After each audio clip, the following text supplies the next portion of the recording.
सर्वप्रथम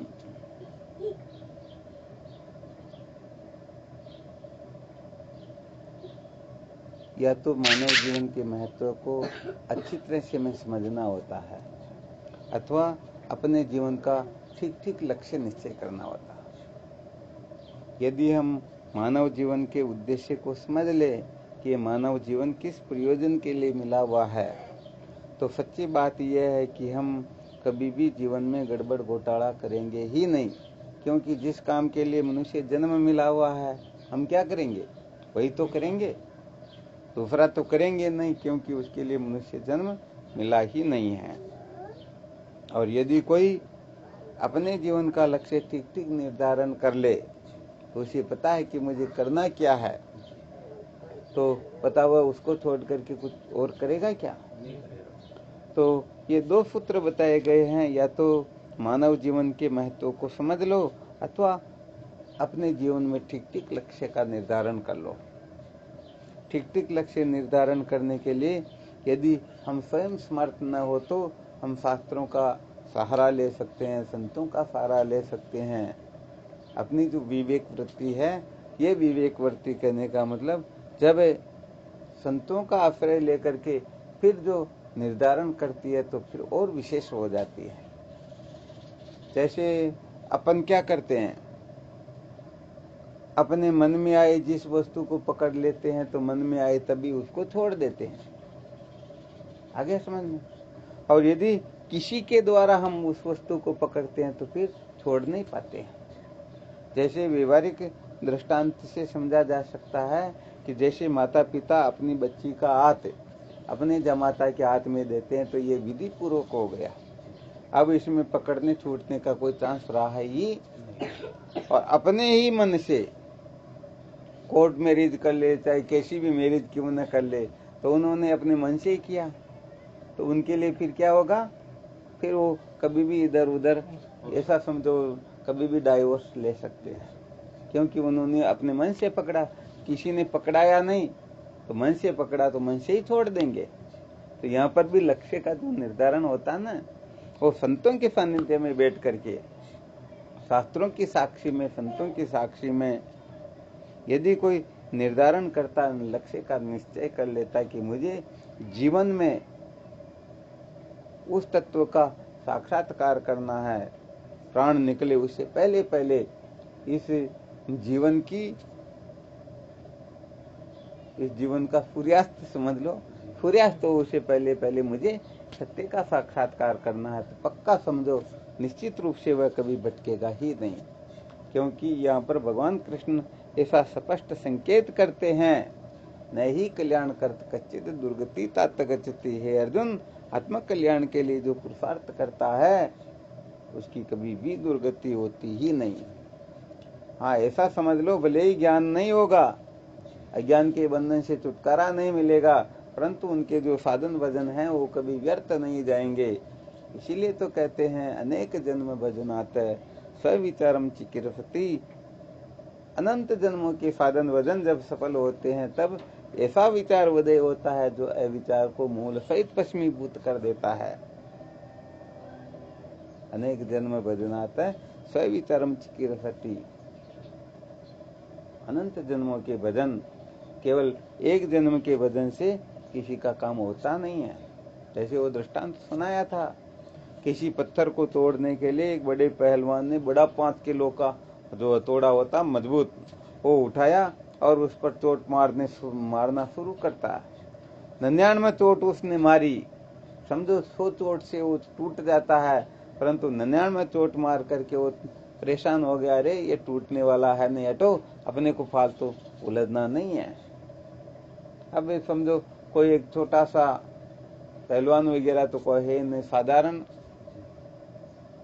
जिसे हथौड़ा भी नहीं उठाया जा रहा, ऐसे हथौड़े को उठाया, न तो ताकत से मारी नहीं किसी प्रकार से, ऐसे ही हथौड़े को ऊपर धीरे से रखा और उनके 2 टुकड़े हो गए। तो क्या उसने धीरे से हथौड़ा ऊपर रखा, इतने में टूटा क्या वो?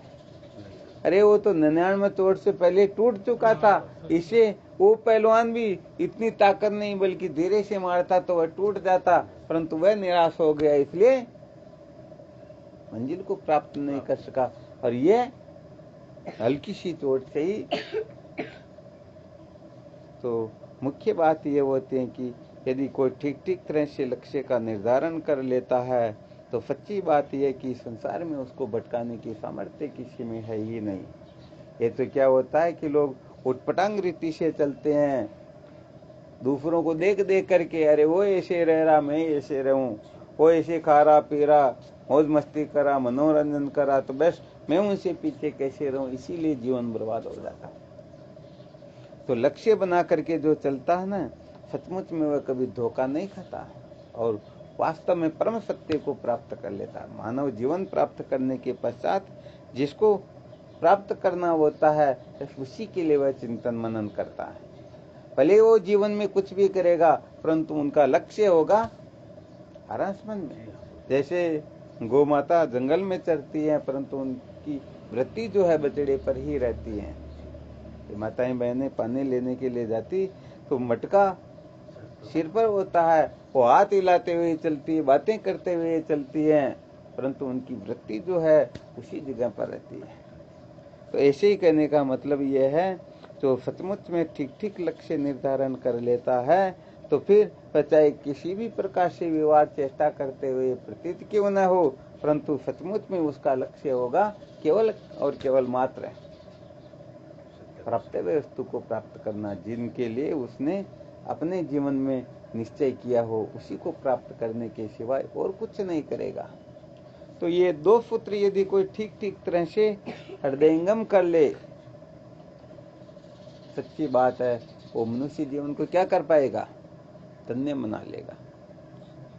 और जो इन दो सूत्रों में से एक भी सूत्र को दो नहीं करने बल्कि दो में से एक ही कर लो, पर्याप्त है। हाँ बिल्कुल सत्य बात है। तो एक को भी करके देख लो, निश्चित रूप से जीवन धन्य हो जाता है। अब इसमें कोई दिक्कत थोड़ी क्या।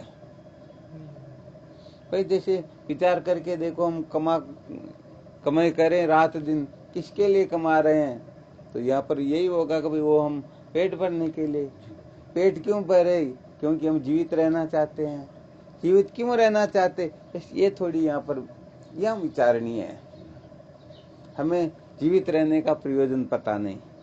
अब जीवित क्यों रह रहे हो, तो कमाने के लिए, तो गड़बड़ हो गया या नहीं हुआ, ये तो एक प्रकार का चक्कर बन गया। किसके लिए कमा रहे हो, खाने पीने के लिए।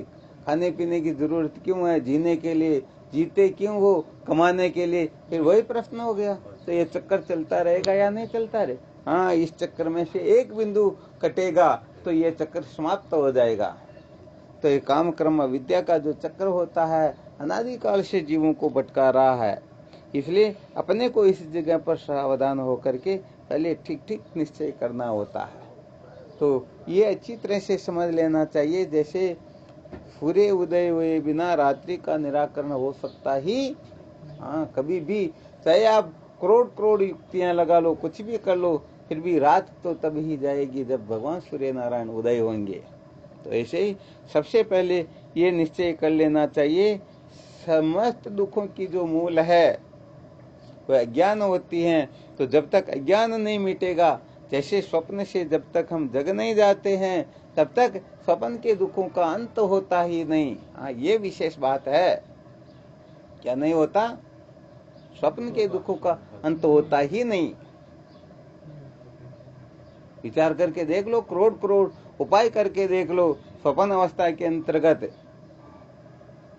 समस्त रिद्धियां सिद्धियां प्राप्त कर लो, फिर भी कहने का मतलब जगे बिना दुखों का अंत होता ही नहीं। तो ऐसे ही तमेव विदित्वाति मृत्युमेति नान्य पंथा विद्यते अयनाय, आत्म तत्व को बिना जाने ही, क्योंकि आत्म तत्व ही निर्भय है, कोई समस्त बंधनों से भी निर्मुक्त है। आत्म तत्व में द्वैत का अत्यंत अभाव होता है, इसलिए आत्मा जैसा कोई दूसरा नहीं, आत्मा के विरुद्ध कुछ होता नहीं, आत्मा के अवयव आदि होते नहीं। इसलिए आत्मा जो होता है वह सजाते विजाते स्वगत भेद से रहित तो होता है। जो सजाते विजाते स्वगत भेद से रहित तो होता है, जिसके लिए श्रुति माता कथन करती हैं, सदैव सौम्य आश्रित एकमेव द्वितीयम ब्रह्म। हे सौम्य, सृष्टि की उत्पत्ति से पहले सजाते विजाते स्वगत भेद से रहित एक द्वितीय ब्रह्म ही था। तो वास्तव में वह ब्रह्म तत्व ही, उसके सिवाय दूसरा कोई है ही नहीं। नैना नास्ति किंचन आत्म एवेदम सर्वम ब्रह्म एवेदम सर्वम चिद्विदम सर्वम ईशावास्यम इदम सर्वम वासुदेव सर्वम मतः परतरम न किंचित अस्ति धनंजय। तो अनेक श्रुति स्मृतियों के जो वचन हैं ये प्रमाणित करते हैं, सिद्ध करते हैं कि वास्तव में आत्म तत्व ही समस्त बंधनों से विनिर्मुक्त है, और जो उस आत्म तत्व का साक्षात्कार कर लेता है वह भी समस्त बंधनों से विनिर्मुक्त हो जाता है। तो बात यह है कि यदि दुखों से छूटना है तो हम संसार में कुछ भी कर सकते हैं, परंतु ये ध्यान अच्छी तरह से रखना चाहिए कि जब तक दुखों की मूल निवृत्त नहीं होगी, हाँ अंग्रेजी बबूल को आप भले जमीन की बरोबर काट लो, सोचते कि बस अब कई कांटे अब कभी दुखी करेंगे नहीं, परंतु 5-15 दिन बाद जा करके देखो वही कांटे फिर उलझाने लग जाएंगे। ठीक है ना। तो सच्ची बात यह है, जो सच्चा साधक होता है वह केवल दुखों से नहीं छूटना चाहता है, वह दुखों की मूल को खोजता है। वास्तव में दुखों की मूल क्या है, हाँ बहुत अच्छी तरह से ध्यान रखना चाहिए। दुखों की मूल को खोज करके जो उस मूल को छेदन भेदन करने में लग जाता है वह होता है सचमुच में शूरवीर।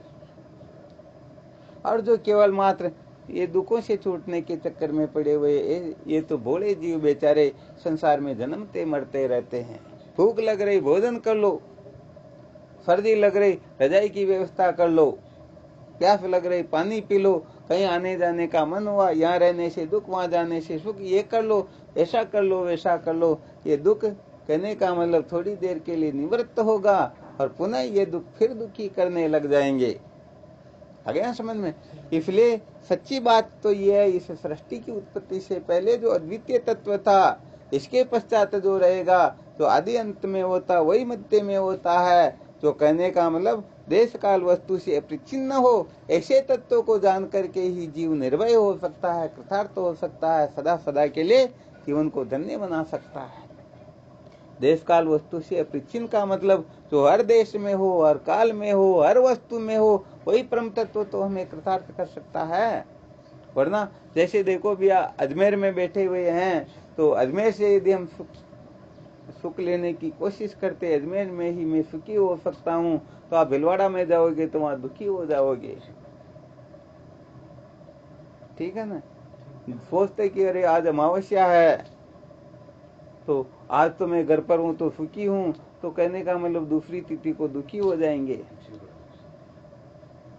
मुझे गुलाब जामुन पसंद है और कहीं पर गुलाब जामुन नहीं मिले, सूखी रोटी मिली, तो फिर दुखी हो जाएंगे।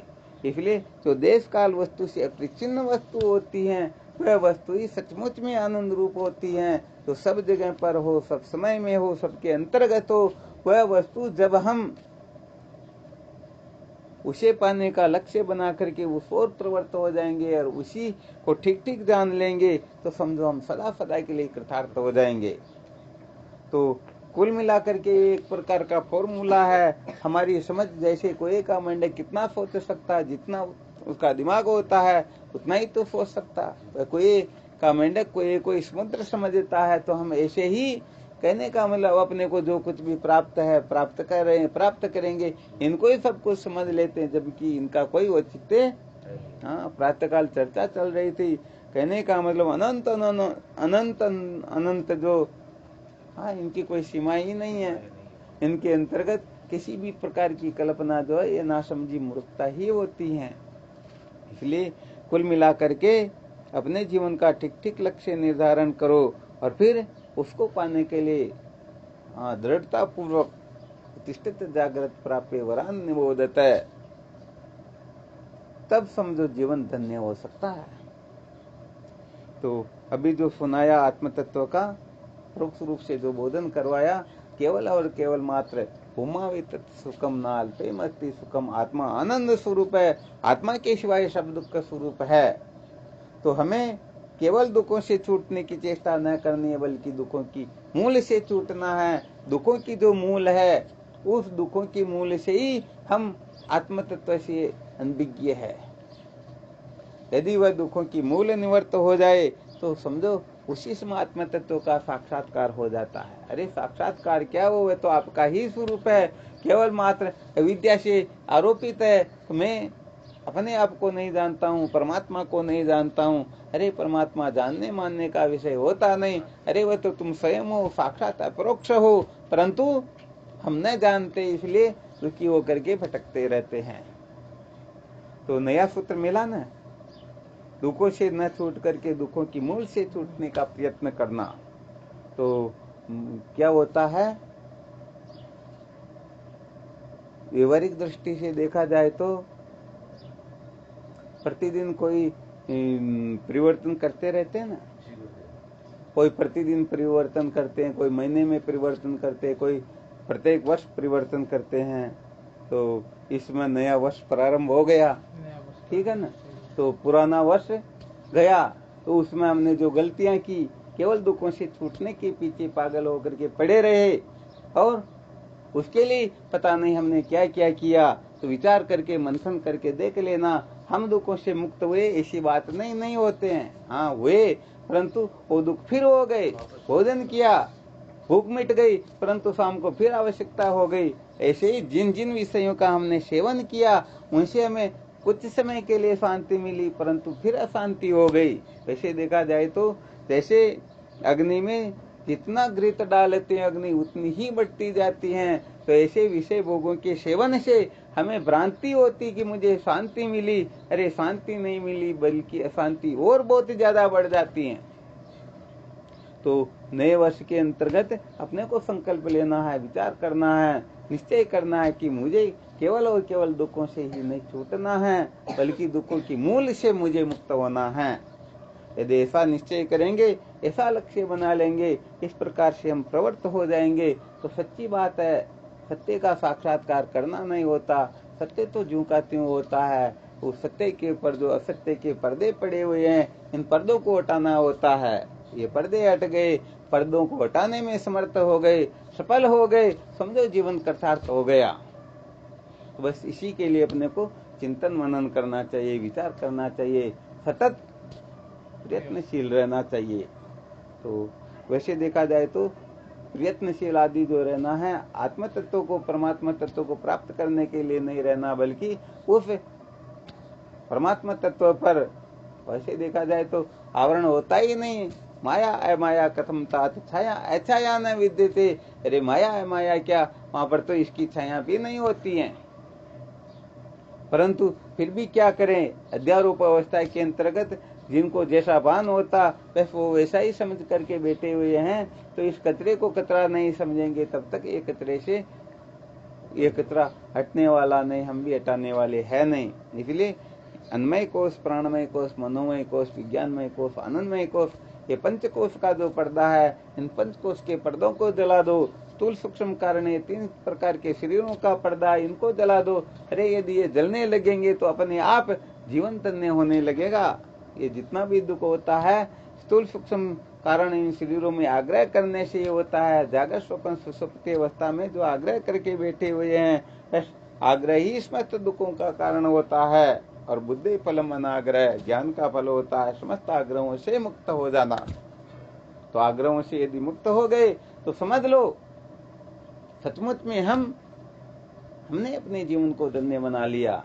और यदि आग्रहों से मुक्त नहीं हुए तो बहुत कुछ जान करके भी कुछ नहीं किया, क्योंकि ये जानना मानना ये जागृत स्वप्न तक ही होता है, सुसुप्ति में इनका प्रवेश ही नहीं होता है। कुल मिलाकर के जानने से ये जो कचरा है, ये कचरा मिथ्या है, आरोपित है, वास्तव में थोपा हुआ है, इसकी सत्ता ही नहीं है, वास्तव में इसका अत्यंता भाव है। निश्चय कर लोगे, ये आपका जानना सफल हो जाएगा। ये जानना आपको जीवन मुक्त बना देगा, ये जानना आपको कृतार्थ कर देगा। तो केवल इतना ही जानना है, जिसको जानने मात्र से जीव सदा सदा के लिए कृतार्थ हो जाता है, अजर अमर हो जाता है। तो इसके लिए केवल और केवल मात्र वेदांत विचार ही जीवन का सार है। असत्य रामर्ते कालम नयद वेदांत चिंतिया, जागने से लेकर के सोने तक, जन्म से लेकर के मृत्यु तक केवल और केवल मात्र वेदांत तत्व का, शंकर अद्वैत वेदांत का विचार करते रहना चाहिए। यही जीवन का सार है।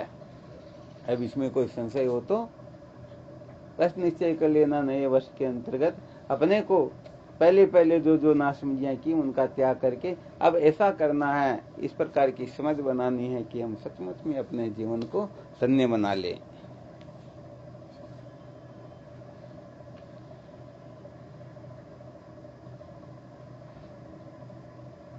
और कोई शंका हो तो बोलो। चलो, बहुत बहुत धन्यवाद है।